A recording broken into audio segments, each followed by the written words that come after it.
warahmatullahi wabarakatuh.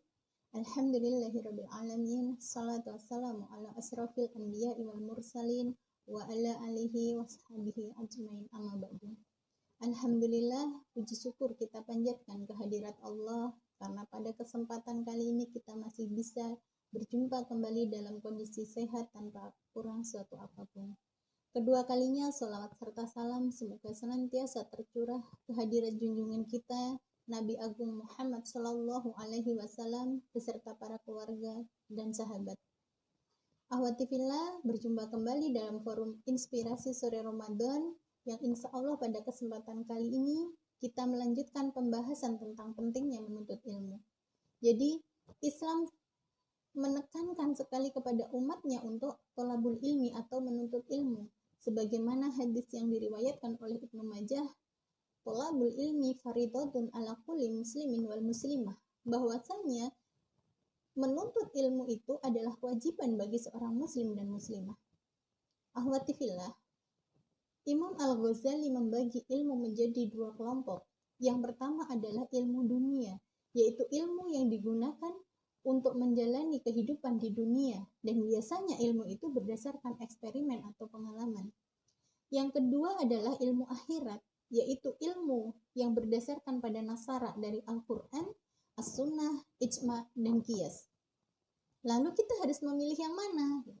Rasulullah bersabda, barang siapa mencari dunia, maka hanya dunia itu yang akan didapatkan. Namun siapa yang memilih akhirat, maka dunia akan menjadi pelayannya. Jadi ahwati fillah, Al-Quran itu adalah sumber dari segala ilmu. Kalau di sekolah kita mengenal ada ilmu matematika, ada fisika, ada biologi, 1400 tahun silam sebelum ilmu itu ditemukan, Al-Quran sudah menyebutkannya.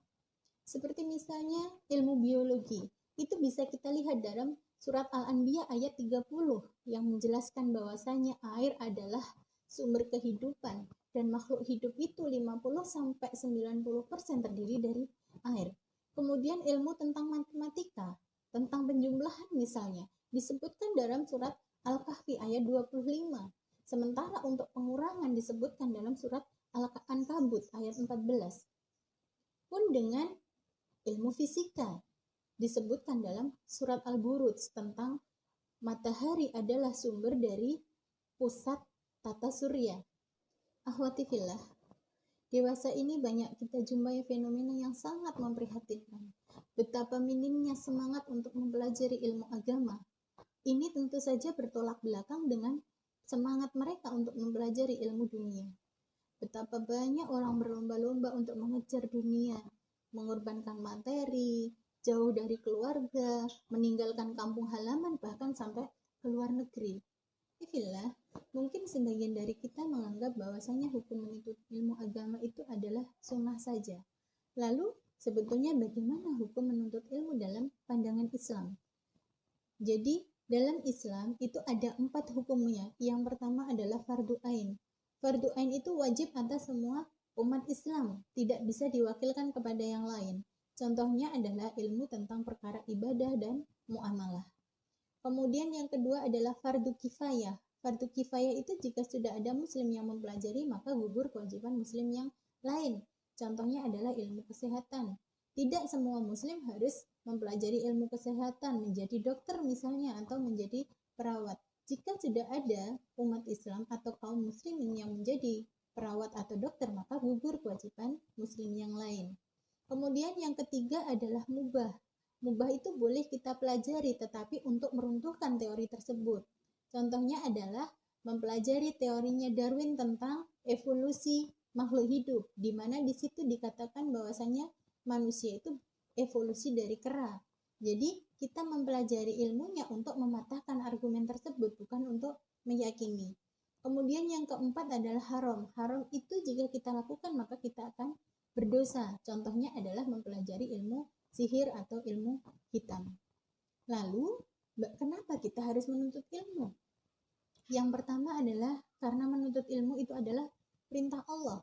Sebagaimana wahyu yang pertama diturunkan kepada Rasulullah adalah perintah untuk membaca. Iqra bismi rabbika ladzi khalaq. Bacalah dengan menyebut nama Tuhanmu. Jadi, wahyu yang pertama turun tidak menjelaskan tentang kewajiban sholat, kewajiban puasa maupun kewajiban zakat, tetapi kewajiban untuk membaca atau menuntut ilmu. Kemudian keutamaan yang kedua adalah kedudukannya akan dimuliakan oleh Allah. Sebagaimana firman Allah dalam surat Al-Hujurat, bahwasanya Allah akan mengangkat orang yang berilmu pengetahuan beberapa derajat. Kemudian yang ketiga, menuntut ilmu adalah bagian dari jihad. Jadi akhwati fillah, ilmu merupakan bekal seseorang supaya bijak dalam bersikap dan bertindak di dalam hidup. Dan semoga kita termasuk orang-orang yang paham ilmu dan bisa mengaplikasikan dalam kehidupan. Bukan sebaliknya, paham tentang seluk-beluk dunia tetapi minim dalam urusan akhirat. Sebagaimana firman Allah dalam surat Ar-Rum ayat 7, ya'lamuna dhahiran minal hayati wa hum anil akhirati hum ghafilun. Mereka hanya mengetahui perkara dunia saja, tetapi mereka abai dalam urusan akhirat. Na'udzubillah. Akhwati fillah, sedikit yang bisa saya uraikan, mudah-mudahan bermanfaat. Ada salah khilaf mohon maaf. Akhiru kalam wa afu minkum. Assalamualaikum warahmatullahi wabarakatuh.